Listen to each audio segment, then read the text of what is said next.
Book 8, Veracini Sonata in E minor, first movement. I really don't think there's anything horrendously difficult in here. There is a lot of shifting which needs practice just to integrate and make smooth and make reliable. And I would only ever play this with a pencil on my music stand to make sure that my position changes are clearly marked and I have solidly integrated them into what I'm doing. It's really not a piece you can just wing. Your tone color is influenced by your shifting, your vibrato speed, your bow speed, and it's all about phrasing. So I don't think it's difficult, but I do think it takes work to master and to get to a stage where you can be expressive. You can get away with imitating what you've heard for quite a long while, but at some point you have to decide to make it your own and to play the meaning of the notes rather than the black dots on the page.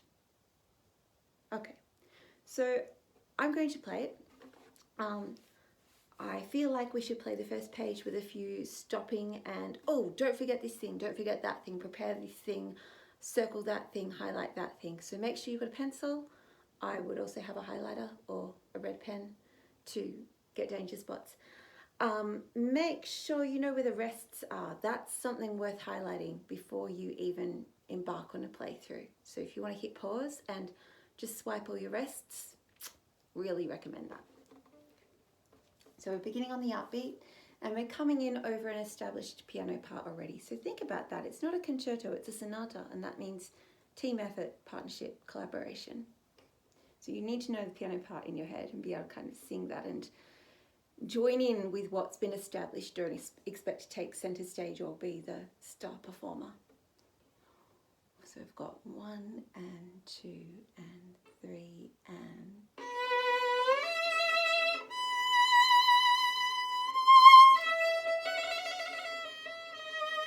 rest.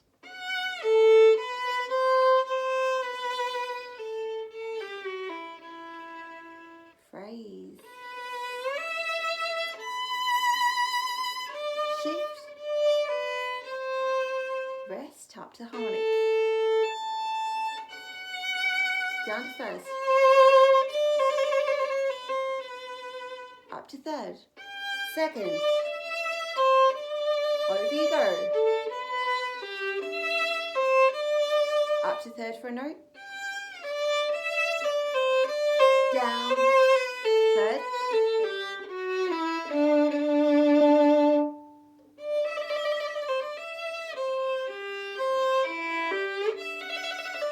Even.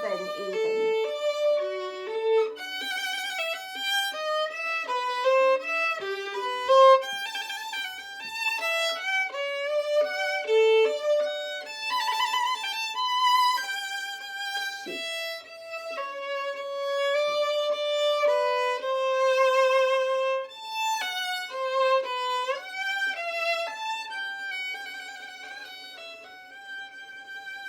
Stay in fourth, over you go. Third.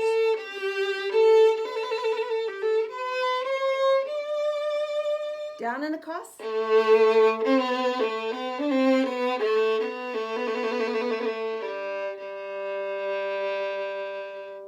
And then the piano gets to storm off. Make sure that shifted fourth position is really nice. Mine was a little bit unprepared and I kind of scraped the G naturally with the skin of my teeth. But it's a good shift to practice with a ghost note. I'm talking about bar 17. Make sure you get your first finger up to the E.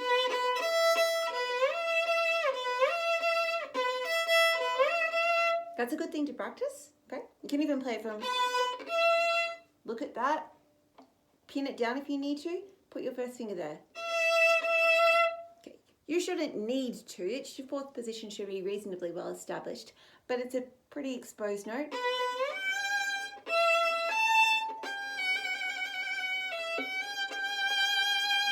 It's quite similar to the work you did on the F major Handel Sonata back in book 6. Okay, number 2, third movement. Good thing to revise.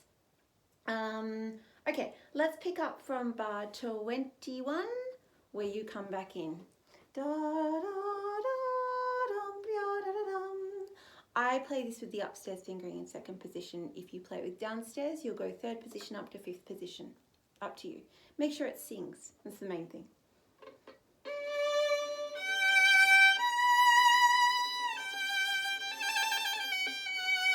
Rest.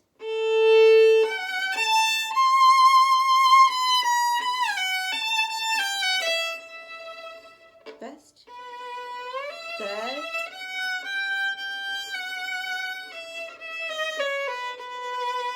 Up to third.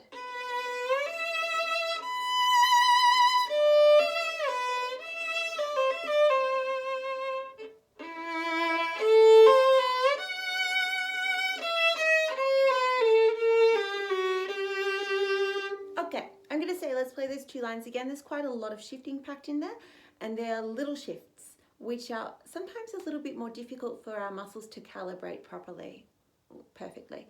So let's go again from the entry. 2, 1, and.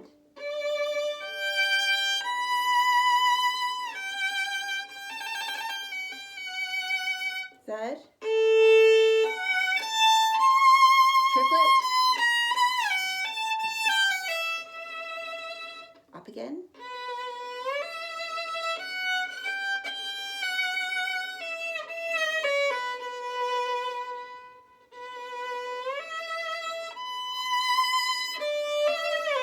Second.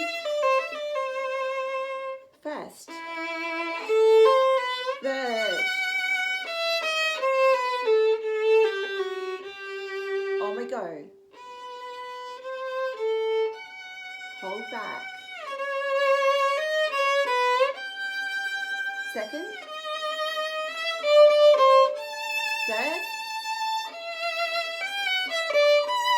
First.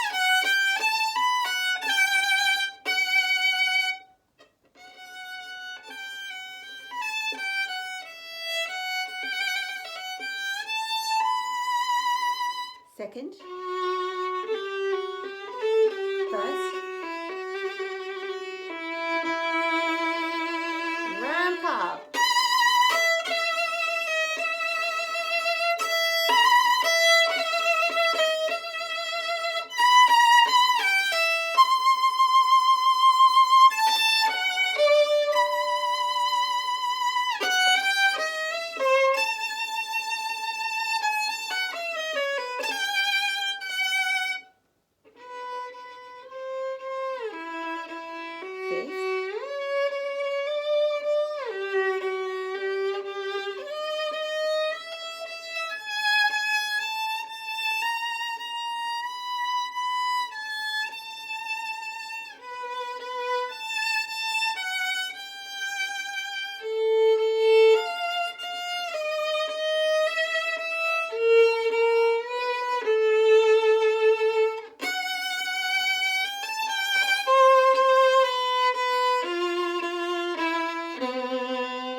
Okay, let's look at the last three lines again.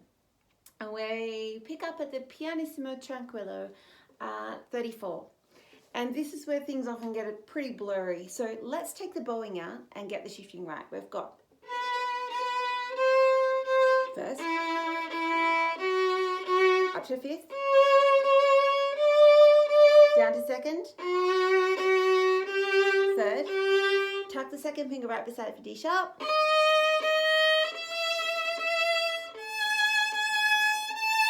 spider up, tuck,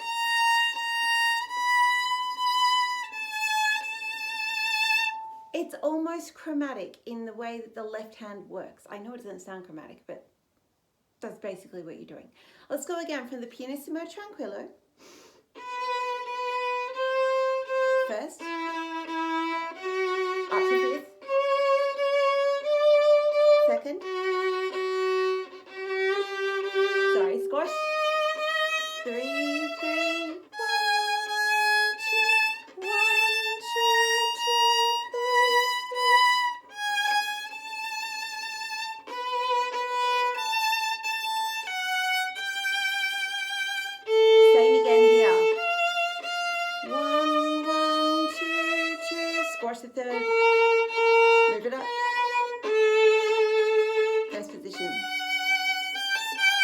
then we're out of the woods. Let's play it again from the Tranquillo, but put your bowing in this time. And...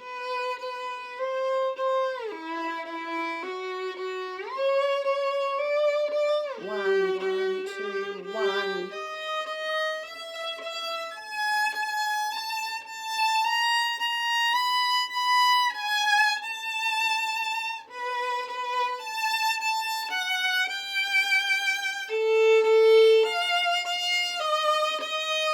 Squash.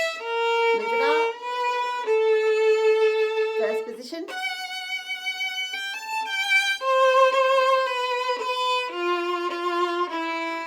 Up to fifth.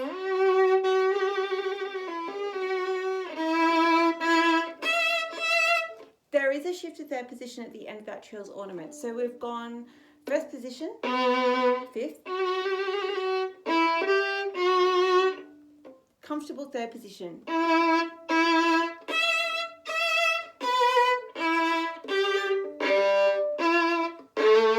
And we grab that E with our third finger, or you could grab it with a fourth. I like the power of the note because it is accented. Easy third position.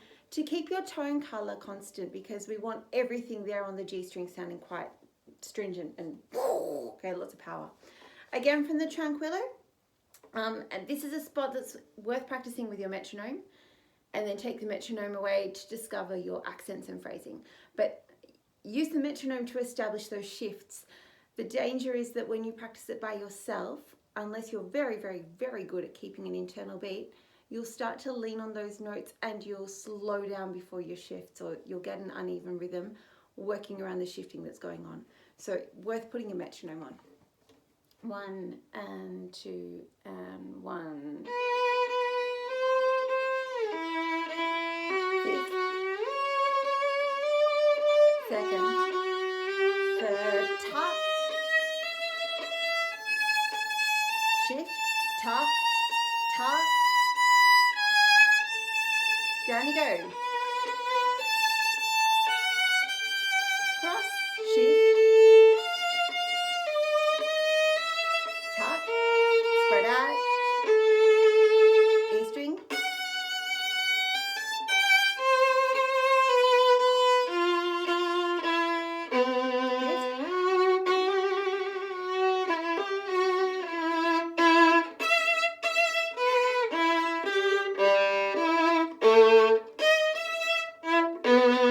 Now stop here and organize your fingers. You've got a B natural, G natural, and D natural. So third finger's sitting, B natural, F sharp.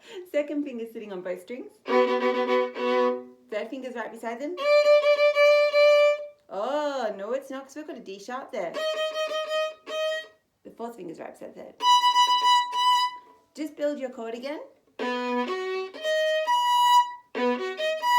If that feels uncomfortable, take it to second position. You'll get to use your first finger on both strings. And you're using 1, 2, 3. So it just depends on the shape of your hand. If you're finding it too nasty to play 2, 2, stretch 4, can be a bit little, then consider shifting to second position and then coming back to first for the next chord. Ready? And. Then first finger sits in the middle of your violin, of your fingerboard. It's on the black space between D and A. Ooh.